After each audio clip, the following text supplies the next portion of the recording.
नमस्कार, मैं सचिन और स्वागत है आपका देश प्रदेश में। रुक करते हैं बड़ी खबर का जो रायपुर से आ रही है। लोकसभा चुनाव में छत्तीसगढ़ की 3 लोकसभा सीटों पर मतदान जारी है। अभी तक 35.47% मतदान हो चुका है। ये आंकड़े दोपहर 12 बजे तक के हैं। दोपहर 12 बजे तक 35.47% मतदान हुआ है। राजनांदगांव, कांकेर, महासमुंद में वोटिंग जारी है। तीनों लोकसभा सीटों में कुल 24 विधानसभा क्षेत्र शामिल हैं। बड़ी खबर आपको रायपुर से बता रहे हैं। दोपहर 12 बजे तक 35% लगभग मतदान हुआ है। राजनांदगांव, कांकेर, महासमुंद में वोटिंग जारी है। छत्तीसगढ़ में अब तक 35.47% मतदान हो चुका है।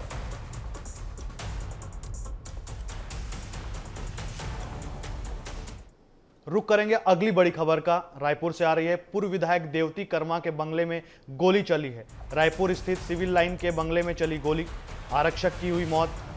घटना में असिस्टेंट प्लाटून कमांडर के भी घायल होने की सूचना है। बड़ी खबर आपको बता रहे हैं, आरक्षक की मौत हुई है। देवती कर्मा के बंगले पर गोली चली है। सिविल लाइन स्थित बंगले में गोली चली है। इसमें प्लाटून कमांडर के भी घायल होने की सूचना है और एक आरक्षक की मौत हो गई है। बड़ी खबर आपको रायपुर से बता रहे हैं। देवती कर्मा के बंगले में गोली चली है। इसमें एक आरक्षक की मौत हो गई है और प्लाटून कमांडर के भी घायल होने की सूचना है। बड़ी खबर आपको बता रहे हैं रायपुर से। सिविल लाइन स्थित देवती कर्मा के बंगले में गोली चली है। इसमें प्लाटून कमांडर घायल हो गए हैं और एक आरक्षक की मौत हो गई है। सिविल लाइन में स्थित है ये बंगला। देवती कर्मा के बंगले में गोली चली है। इसमें प्लाटून कमांडर के भी घायल होने की सूचना है और एक आरक्षक की दर्दनाक मौत हो गई है।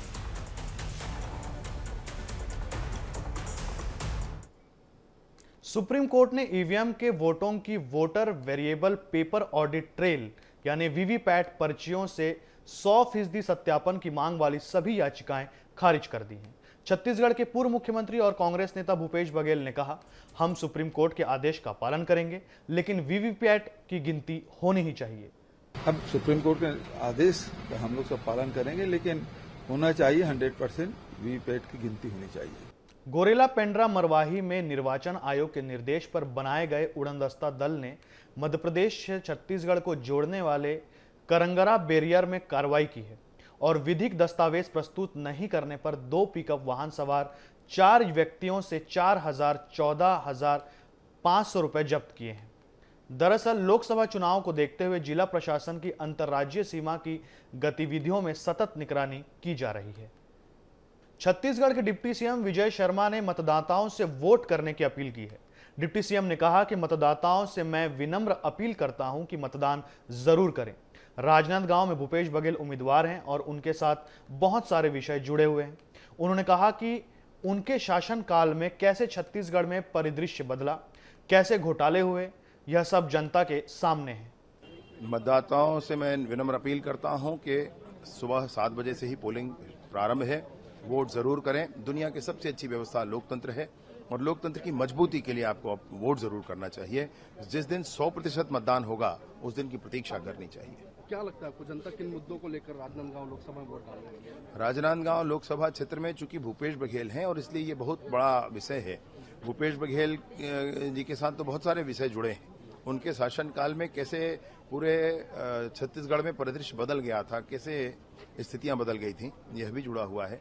उनके शासनकाल में किस तरीके से घोषणा पत्र की धज्जियां स्वयं उन्होंने उड़ाई, यह भी स्पष्ट है। कैसे घोटाले हुए, यह भी स्पष्ट है। उनके साथ तो सब कुछ जुड़ा हुआ है और इसलिए जब जनता के बीच वो जाते हैं तो ये सारी बात रहती है। देश भर में आज दूसरे चरण के लिए मतदान किया जा रहा है। लोगों में खासा उत्साह देखने को मिल रहा है। इस दौरान डिप्टी सीएम राजेंद्र शुक्ला ने कहा कि मैं जनता से यही अपील करता हूं, आज का दिन भारत के भविष्य को बनाने का दिन है। पीएम मोदी के हाथों को मजबूत करने के लिए मतदान करें और भारत की तरक्की को सुनिश्चित करें। मैं जनता जनार्दन से यही अपील करता हूं कि आज का दिन भारत के भविष्य को बनाने का दिन है। हमारा एक वोट करोड़ों लोगों की समस्याओं के समाधान का कारण बनता है। देश को विश्व गुरु के स्थान पर पहुंचाना ये बहुत पुराना सपना है, जिस सपने को पूरा करने के लिए मोदी जी के नेतृत्व में देश बहुत मजबूती से आगे बढ़ा है। 10 वर्षों के कार्यों से जो हमारे शुभचिंतक हैं वो प्रसन्न हैं और जो भारत की तरक्की नहीं चाहते वो दुखी हैं। इसलिए हमें भारत की तरक्की को सुनिश्चित करना चाहिए और मोदी जी के हाथों को मजबूत करने के लिए भारतीय जनता पार्टी के प्रत्याशियों को भारी बहुमत से जिताना चाहिए, कमल के बटन दबाना चाहिए। बुरहानपुर से नेपानगर आ रही अनियंत्रित कार बस में जा घुसी। घटना नेपानगर सड़क मार्ग की है।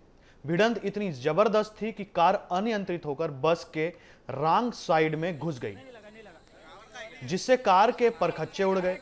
राहत की बात यह रही कि घटना में किसी के हताहत होने की कोई जानकारी नहीं है।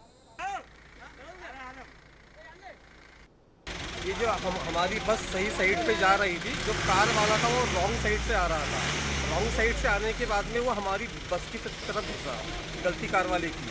उत्तर प्रदेश के सीएम योगी आदित्यनाथ ने कहा, द्वितीय चरण के चुनाव को लेकर लखनऊ में खुशी जताई। उन्होंने कहा कि आज 13 राज्यों में मतदान हो रहा है। देश में प्रधानमंत्री मोदी के कार्यों को लेकर उत्साह है, लोगों में सकारात्मक उमंग है। इसे देखते हुए हम कह सकते हैं कि हमें जनता का पूरा आशीर्वाद मिल रहा है। उन्होंने कहा कि 4 जून को जब परिणाम आएंगे तो प्रचंड बहुमत के साथ फिर से एनडीए की सरकार बनेगी। देश के अंदर लोगों के मन में मोदी जी के 10 वर्ष के कार्यों को लेकर के जिस प्रकार की उमंग है, एक सकारात्मक माहौल है, उसको देखते हुए हम कह सकते हैं कि प्रधानमंत्री मोदी जी के कार्यों को जनता जनार्दन का पूरा आशीर्वाद प्राप्त हो रहा है। उत्तर प्रदेश के मुख्य निर्वाचन अधिकारी नवदीप रिवाणा ने लखनऊ में बताया कि 2019 के मुकाबले हमारा मतदान प्रतिशत बेहतर होगा। मतदान केंद्रों में पीने के पानी, शौचालय, छाया आदि की व्यवस्था की गई है। शिकायत के लिए जिला और राज्य स्तर पर कंट्रोल रूम बनाया गया है, जिससे शिकायतों का तुरंत निवारण किया जा सके। उन्होंने बताया कि सुरक्षा के लिए पर्याप्त पुलिस बल, अर्धसैनिक बलों की तैनाती की गई है। इसके लिए हमारे सभी मतदेय स्थलों पर पीने के पानी की व्यवस्था, शौचालयों की व्यवस्था, साइनेज की व्यवस्था, छाया की व्यवस्था सुनिश्चित की गई है और उनको कोई अपना पोलिंग स्टेशन ढूंढने में और अपना सीरियल नंबर में ढूंढने में समय ना लगे, इसके लिए हमने समय से मतदाता सूचना पर्ची सभी मतदाताओं को बंटवा दी थी। सभी घरों में वोटर गाइड भी समय से बंटवा दी थी। उसके बावजूद अगर किसी मतदाता को दिक्कत होती है तो हमारे जितने पोलिंग सेंटर हैं, जहां 3 या उससे अधिक पोलिंग स्टेशन है, वहां वोटर असिस्टेंस बूथ भी बना है, जहां बीएलओ अन्य अधिकारी उपस्थित हैं। अपने साथ वो मतदाता सूची रखे हुए हैं जो अल्फाबेटिकल ऑर्डर में रखा गया, जिससे मतदाता तुरंत अपना नाम देख के सीरियल नंबर पता कर सकता है। बाड़मेर में केंद्रीय मंत्री और बाड़मेर जैसलमेर लोकसभा क्षेत्र से भाजपा उम्मीदवार कैलाश चौधरी ने मतदान किया। कैलाश चौधरी ने कहा कि पहले मतदान फिर जलपान के तहत मैंने मतदान किया है। प्रधानमंत्री नरेंद्र मोदी के आह्वान पर लोग मतदान के लिए पहुंच रहे हैं।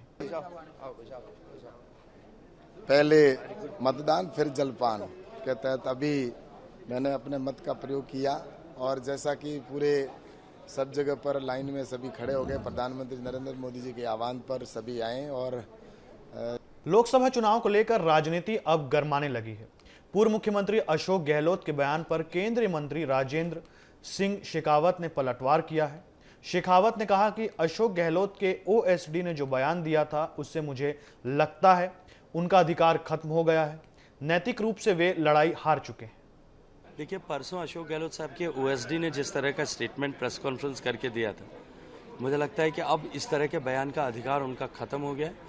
Morally he has lost the battle कि किस तरह से षड्यंत्र सीएमओ में भारतीय जनता पार्टी को बदनाम करने के लिए, अपनी ही पार्टी के एक नेता और पीसीसी चीफ को बदनाम करने के लिए और एक गजेंद्र सिंह शेखावत जैसे एक भारतीय जनता पार्टी के सामान्य कार्यकर्ता से घबरा करके उसको बदनाम करने के लिए रचे जाते थे। कोटा लोकसभा सीट से बीजेपी उम्मीदवार ओम बिड़ला ने विपक्ष पर जमकर निशाना साधा है। ओम बिड़ला ने कहा कि ये विपक्ष झूठ फरेब के आधार पर भ्रम फैला रहे हैं। सामाजिक व्यवस्था, सामाजिक न्याय बना रहेगा। उन्होंने कहा कि ये पीएम मोदी और गृह मंत्री अमित शाह कई बार कह चुके हैं। ये संविधान बचाने की लड़ाई नहीं, संविधान में अभी भी बहुमत है। ये झूठ फरेब के आधार पर झूठा भ्रम फैला रहे हैं। सामाजिक व्यवस्था बनी रहेगी, सामाजिक आरक्षण बना रहेगा। ये मोदी जी और गृह मंत्री ने कई बार सार्वजनिक मंचों से कह चुके हैं। केरल में तिरुवनंतपुरम से कांग्रेस उम्मीदवार शशि थरूर ने वोट डालने के बाद कहा कि मैं एक सवाल पूछ रहा हूं कि क्या ये एक फ्रेंडली मैच है, क्योंकि मैंने एलडीएफ के चुनाव प्रचार अभियान में बीजेपी की एक भी आलोचना नहीं देखी है और हमने बीजेपी चुनाव प्रचार अभियान में भी एलडीएफ के एक भी आलोचना नहीं सुनी है। दोनों ने मुझ पर बंदूकें तान दी हैं। उन्होंने आगे कहा कि हम यहाँ हैं क्योंकि हम दिल्ली में सरकार बदलना चाहते हैं। ये ऐसा चुनाव है जो मेरे अपने भविष्य से कहीं अधिक बड़ा है। ये देश के भविष्य के लिए चुनाव है। हम यहाँ लोकतंत्र बहाल करने के लिए आए हैं। I am asking a question as to whether this is a friendly match, because the fact is that we have never heard a single criticism of the BJP from the LDF campaign, and we have not heard a single criticism of the LDF from the BJP campaign. Both have trained their guns on me. Their invective, their campaign has been directed solely against me. I am perfectly willing to take it, but certainly it raises some legitimate questions. We are here because we want to change the government in Delhi. I have made no bones about that. As a Congress candidate, at every junction, at every stop, I have repeatedly made the point that as far as I am concerned, this is an election far greater than my own future. It is about India's future. It is about changing the government in Delhi. Bhajpa के राष्ट्रीय अध्यक्ष JP Nadda ने दिल्ली में विपक्ष पर हमला बोलते हुए कहा कि कांग्रेस और इंडी गठबंधन पर छुपा हुआ एजेंडा है। उनका एजेंडा एससी, एसटी और ओबीसी के अधिकारों को छीनना और मुसलमानों को देना है। नड्डा ने कहा कि कांग्रेस कहती है कि देश के संसाधनों पर पहला हक मुसलमानों का है, जबकि पीएम मोदी कहते हैं कि संसाधनों पर पहला हक गरीबों का है। और इंडी गठबंधन का हिडन एजेंडा, छुपा हुआ एजेंडा है कि एससी, एसटी और ओबीसी का हक छीनकर मुस्लिमों को देना। कांग्रेस कहती है कि देश के संसाधनों पर पहला हक मुसलमानों का है, जबकि प्रधानमंत्री श्री नरेंद्र मोदी जी कहते हैं कि देश के संसाधनों पर पहला हक गरीबों का है। भागलपुर में मतदान जारी है।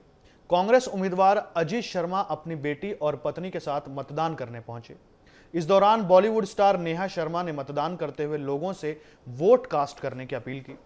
इस दौरान उन्होंने कहा कि मुझे पूरा यकीन है कि भागलपुर जीतेगा। अभिनेत्री व कांग्रेस उम्मीदवार अजीत शर्मा की बेटी नेहा शर्मा ने मतदान करने के बाद कहा कि मैं सब लोगों से अपील करूंगी कि आए और मतदान करें। यहां भागलपुर की जनता जीतेगी। भागलपुर में तो है ही, जहां और भी कहीं वोटिंग हो रही है, मैं सब लोगों से यही रिक्वेस्ट करूंगी कि एक बहुत इंपॉर्टेंट राइट है हमारा एज एन अवेयर सिटीजन। बाहर निकलिए, वोट करिए, because your vote is precious. यहां के लिए यही कहूंगी कि भागलपुर की जनता जीतेगी। फिलहाल देश प्रदेश में इतना ही। ताज़ा अपडेट्स के लिए बने रहिए हमारे साथ। नमस्कार।